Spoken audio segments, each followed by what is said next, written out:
اعوذ باللہ من الشیطان الرجیم بسم اللہ الرحمن الرحیم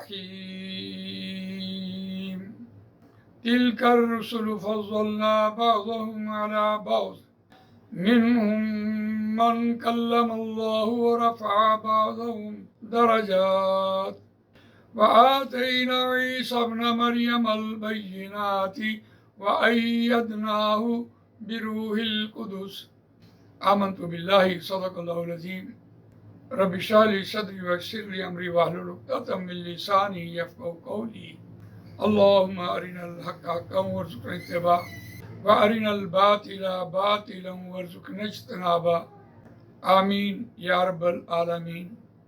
دوستو اور بزرگوں، سورہ بقرہ آیت نمبر 253 آپ کے سامنے تلاوت کی ہے۔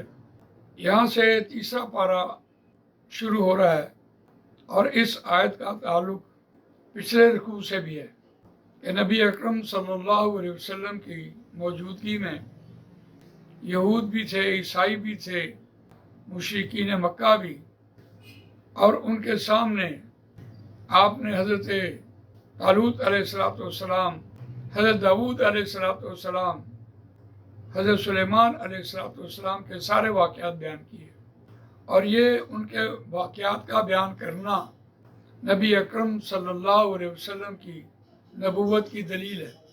اور اس پر جو قرآن مجید نے کہا تلک آیات اللہ نتلوہا علیک بالحق، یہ اللہ کی آیتیں ہیں، ہم پڑھ کر سناتے ہیں آپ پر ساتھ حق کے۔ وَإِنَّكَ لَمِنَ الْمُرْسَلِينَ، اور بے شک آپ البتہ بھیجے ہوئے میں سے ہیں۔ اور جب یہ آیت یہود نے سنی، عیسائیوں نے سنی، تو ایک سوال کھڑا ہو گیا کہ ہم آپ پر ایمان نہیں لاتے۔ کیوں؟ کہ حضرت موسیٰ علیہ السلام تو اللہ تعالیٰ کے ساتھ ہم کلام ہوتے، اور حضرت عیسیٰ علیہ السلام کو تو اللہ نے حصی معجزات دیے، اور آپ نہ تو اللہ سے ہم کلام ہوتے ہیں اور نہ آپ کے پاس حصی معجزے ہیں۔ اس بنیاد پر ہم آپ پر ایمان نہیں لاتے۔ تو اس بات کا جواب اللہ نے قرآن مجید میں تیسرے پارے کے آغاز میں دیا۔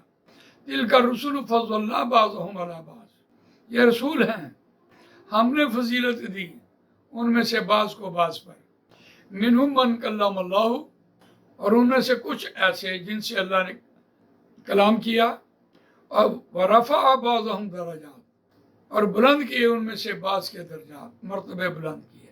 جیسی سلطنت حضرت داؤد علیہ السلام کو دی، وآتاہ الملک والحکمت وعلمہ مما یشاء، اور جو حضرت سلیمان علیہ السلام کو دی، جنات پر قبضہ، ہواؤں پر قبضہ، پرندوں کی بولیاں، کائنات کی ہر چیز ان کے قبضے میں۔ اس بات پر قرآن نے کہا تلک الرسل فضلنا بعضهم علی بعض، ہم نے فضیلت دی ہے، اور جو فضیلت دی، کسی سے اللہ نے ہم کلامی کی اور کسی کے مرتبے بلند کیے۔ وآتینا عیسی ابن مریم البینات وأیدناہ بروح القدس، اور قرآن مجید نے جہاں بھی یہ ذکر کیا مریم کے بیٹے عیسیٰ سلام علیہ، واضح روشن نشانیاں، کھلی نشانیاں اور نو نشانیاں حضرت موسیٰ علیہ السلام کو، اور 9 نشانیاں حضرت عیسیٰ علیہ السلام۔ کوڑے کے مریض، برس کے مریض، مادرزاد اندھا، مردے کو زندہ کر دینا، کیا کھا کے ہے وہ بتا دینا۔ اور موسیٰ علیہ السلام ید بیضا، سورج جیسا چمکدار ہاتھ، پھر عصا، فرعون سے نجات، صحرا میں بادلوں کا سایہ، من و سلوہ، قبیلوں کے لیے 12 چشمے، یہ تھوڑی نعمتیں تھیں۔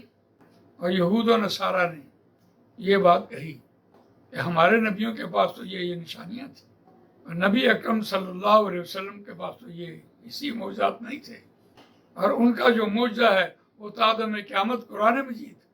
تو اس پر پھر اللہ تعالیٰ نے جو جواب دیا اور پوری چین انبیاء کرام کی بیان ہوئی۔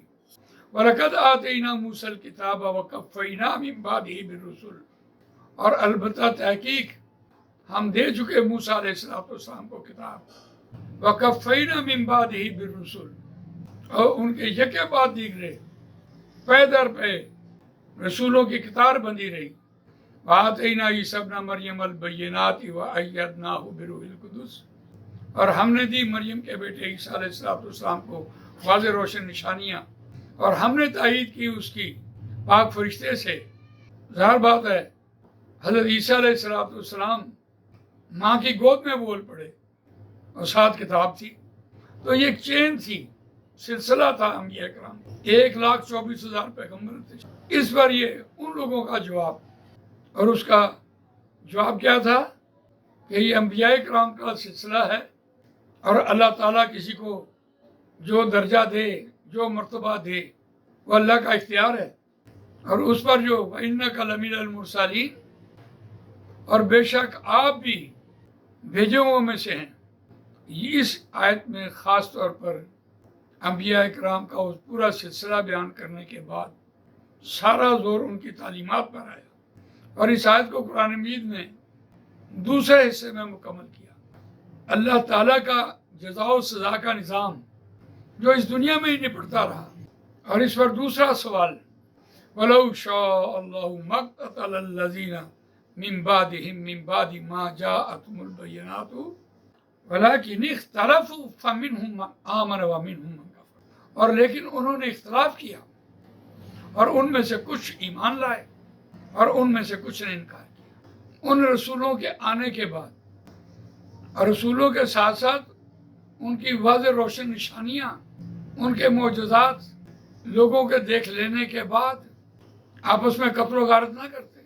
لیکن یہاں آ کر اللہ تعالیٰ نے اپنے اس جزا و سزا کے نظام کو واضح کیا ہے. ورنہ اس سے پہلے آپ دیکھیں حضرت نوح علیہ السلام کی قوم، حضرت ہود کی قوم، حضرت صالح کی قوم، حضرت شعیب کی قوم، حضرت لوط علیہ السلام کی قوم، ساری کی ساری اس دنیا میں غرق کی ہے.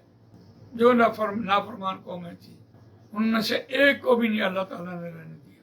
اس پر تو جو علامہ نے شعر بولا، فطرت اغماز تو کر لیتی ہے لیکن کرتی نہیں ملت کے گناہوں کو معاف کبھی. حضرت ابراہیم علیہ السلام کی آل، ان میں حضرت موسیٰ علیہ السلام سے لے کر حضرت عیسیٰ علیہ السلام تک ایک لڑی جو چلی ہے، ان تمام انبیاء کی قوموں کو اللہ تعالیٰ نے نیست و نابود نہیں کیا. وہ ایک عذاب کا سلسلہ رکا. اور حضرت ابراہیم علیہ السلام کی دوسری بیوی، حضرت اسحاق علیہ السلام کی دوسری بیوی، اور حضرت یعقوب علیہ السلام کی دوسری بیوی، ان سے جو آگے نسلیں چلی، اس میں حضرت اسماعیل علیہ السلام کی اولاد میں سوائے نبی اکرم صلی اللہ علیہ وسلم کے کوئی نبی نہیں آیا. اور حضرت اسحاق علیہ السلام کی اولاد میں حضرت یعقوب علیہ السلام اور پھر ان کے 12 بیٹے جہاں جہاں آباد ہوئے. تو یہ جو دوسرے سلسلے کی بات ہے، اس کو اللہ تعالیٰ نے ان انبیاء کرام کی تمام قوموں کو نیست و نابود کیا. لیکن جسے بچایا وہ حضرت اسماعیل علیہ السلام کی لڑی میں سے محمد الرسول اللہ صلی اللہ علیہ وسلم آخری نبی حضرت عیسیٰ کے 576 سال بعد آئے. گویا یہ جو ایک لڑی چلی آ رہی تھی حضرت موسیٰ اور حضرت عیسیٰ علیہ السلام تک، ان کی قوموں کو، ان کی امتوں کو زندہ رکھا. ویسے معزول کیا لیکن نیست و نابود نہیں کیا. اس کے بعد جو اللہ تعالیٰ نے اس آیت میں بیان فرمایا کہ اللہ تعالیٰ نے جزا و سزا کا نظام انبیاء کے آنے کے بعد انبیاء کرام کی تعلیمات سے مشروط کر دیا ہے کہ اگر امت، کوئی بھی امت نبی کی تعلیم پر چلے، اس پر عمل کرے اور ایمان لائے تو وہ بخشش کا حقدار ہوگا. اور جو ان کی نبیوں کی تعلیمات پر عمل نہیں کرے گا وہ کافر ہو جائے گا. تو اس پر دیکھیے جو قرآن مجید نے ہمیں اور رہنمائی کیسے دی کہ آج ہم کہہ رہے ہوتے ہیں کہ اللہ کرے گا، ہر کام اللہ کرے گا. اور یہ یہودیے کی خصلت تھی کہ حضرت موسیٰ علیہ السلام کو طور پہ گئے تو ہر امتی کا، ہر شخص کا مطالبہ پورا کیا. لیکن نبی اکرم صلی اللہ علیہ وسلم کے دور میں ان کا یہ مطالبہ پورا نہیں ہوا. لیکن اصل بات کیا ٹھہری؟ آج جو ہم کہہ رہے ہوتے ہیں اس کا جواب دیا جا رہا ہے. اور کیا کہتے ہیں ہم؟ اللہ کرے گا. اللہ کرے گا، اللہ کرے گا۔ ہماری اکثریت بھی اس طرف چلی گئی، خود عمل نہیں کرنا، دھرے ہاتھ بیٹھے رہنا اور اللہ پہ ڈال دینا۔ اس بات کا جواب قرآن مجید نے یہاں دیا کہ اللہ تعالیٰ نے جزا و سزا کا پورا نظام انبیاء کرام کی تعلیمات پر عمل کرنے میں رکھا ہے۔ اگر کوئی شخص انبیاء کرام کی تعلیمات پر عمل نہیں کرتا تو اس کو جو سزا ملے گی ملے گی۔ اللہ تو خالق ہے، مالک ہے، قادر مطلق ہے، پیدا کرنے والا، ہر چیز کا جاننے والا، لیکن اس نے بھی ایک نظام بنا دیا۔ وَلَوْ شَاءَ اللَّهُ مَا اقْتَتَلَ الَّذِينَ مِن بَعْدِهِمْ، اور اگر اللہ چاہتا تو نہ قدر کرتے یہ لوگ انبیاء کرام کے آنے کے بعد، من بعد ما جاءتهم البینات، اور اس کے بعد کہ آ گئی واضح روشن نشانیاں، یعنی دلیل آ گئی، قرآن آ گیا۔ قرآن سے پہلے تورات تھی، پھر زبور بھی آئی، انجیل بھی آئی، پھر صحیفے بھی آئے، یعنی انسانیت کی پوری رہنمائی ہوتی رہی، لیکن جنہوں نے اس رہنمائی سے فائدہ نہیں اٹھایا وہ انکار کرنے والے ہو گئے۔ تو یہی بات یہاں کہی جا رہی ہے کہ عبادت کرو گے، اللہ کو مانو گے، اللہ کے احکامات پر عمل کرو گے تو اللہ پاس کرے گا۔ وَلَوْ شَاءَ اللَّهُ مَا اقْتَتَلَ الَّذِينَ مِن بَعْدِ مَا جَاءَتْهُمُ الْبَيِّنَاتُ، اس کے بعد کے واضح روشن نشانیاں بھی آ گئی، باقی انبیاء کے معجزات آ گئے اور ہمارے پاس قرآن مجید آ گیا۔ وَلَوْ شَاءَ اللَّهُ مَا اقْتَتَلُوا، اگر اللہ چاہتا تو نہ لڑتے وہ لوگ۔ اب یہاں ایک سوال کھڑا ہو گیا، کیا اللہ نے چاہا کہ وہ قتل کریں؟ ایک بات، کیا جن لوگوں نے دنیا میں قتل و غارت جاری ساری رکھی، کل قیامت کے دن اللہ کے حضور پیش ہو کر وہ کیا کہیں گے کہ تو نے خود ہی یہ ہم سے کام کروایا، خود ہی تو ہم پر الزام دیتا ہے؟ یہ نہیں سنے گا۔ تو اللہ تعالیٰ نے جزا و سزا کا نظام انبیاء کی تعلیمات پر عمل کرنے میں رکھا، حالانکہ اللہ تعالیٰ قادر مطلق ہے، مختار ہے، جو چاہے کر سکتا ہے۔ جن لوگوں نے انبیاء کی تعلیمات پر عمل نہیں کیا اور آپس میں لڑتے رہے، اللہ تعالیٰ ان سے پوچھے گا۔ اور اسی آیت کو آ کے مکمل کیا، وَلَٰكِنَّ اللَّهَ يَفْعَلُ مَا يُرِيدُ۔ عربی گرامر کے اعتبار سے ولیکن جب آتا ہے پچھلی عبارت کا مفہوم ختم ہو جاتا ہے۔ ولیکن اللہ، اور لیکن اللہ وہ کرتا ہے، یفعل وہ کرتا ہے، ما یرید جو وہ انسان چاہتا ہے۔ یہ ما یرید جو ہے، یرید فعل با فاعل ہے، جو انسان چاہتا ہے وہ اللہ کرتا ہے، اور جو انسان نہیں چاہتا اللہ اس کو ہدایت نہیں دیتا۔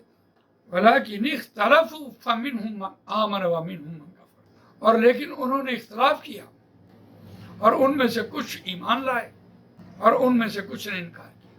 تو اللہ تعالیٰ نے انبیاء کرام کی تعلیم سے، قرآن مجید کے ذریعے انسانوں کو راہ دکھا دی، اور یہ انسانوں کی اپنی مرضی ہے کہ اگر وہ تعلیمات پر عمل کریں تو ایمان والے، اور تعلیمات پر عمل نہ کریں تو انہوں نے انکار کیا۔ اسی بات کو قرآن مجید میں سورہ دہر میں بیان کیا، اِنَّا هَدَيْنَاهُ السَّبِيلَ اِمَّا شَاكِرًا وَإِمَّا كَفُورًا، اور اس سے پہلے اِنَّا خَلَقْنَا الْإِنسَانَ مِن نُطْفَةٍ أَمْشَاجٍ نَبْتَلِيهِ فَجَعَلْنَاهُ سَمِيعًا بَصِيرًا، اور ہم نے بنایا انسان کو ملے جلے نطفے سے تاکہ ہم آزمائیں اس کو، بس ہم نے بنایا اسے سننے والا اور دیکھنے والا۔ اور اس کے بعد کہا اِنَّا هَدَيْنَاهُ السَّبِيلَ اِمَّا شَاكِرًا وَإِمَّا كَفُورًا، بے شک ہم نے ہدایت دی سیدھی راہ کی، اب اس کی اپنی مرضی ہے، اِمَّا شَاكِرًا وَإِمَّا كَفُورًا، خواہ وہ شکر گزار بندہ بنے اور خواہ وہ ناشکرہ بنے۔ اور انسان کا اپنا اختیار ہے کہ دونوں راستے اللہ نے سجھا دیے، اور وہ خود کس طرف جانا چاہتا ہے، جس طرف وہ جائے گا اللہ تعالیٰ اس کو اسی کا بدلہ دے گا۔ تو اس اینگل سے جب آپ اس قرآن کو دیکھیں گے، پھر آپ کو انبیاء کرام کی تعلیمات کا اور اپنے اعمال کا پتہ لگے گا کہ اللہ تعالیٰ ہم سے کیا چاہتا ہے۔ اللہ تعالیٰ مجھے آپ کو قرآن مجید پڑھنے، سمجھنے، اس پر عمل کرنے، اس کو دوسروں تک پہنچانے کی توفیق عطا فرمائے۔ سبحانک اللہم و بحمدک، نشہد ان لا الہ الا انت، نستغفرک و نتوب الیک۔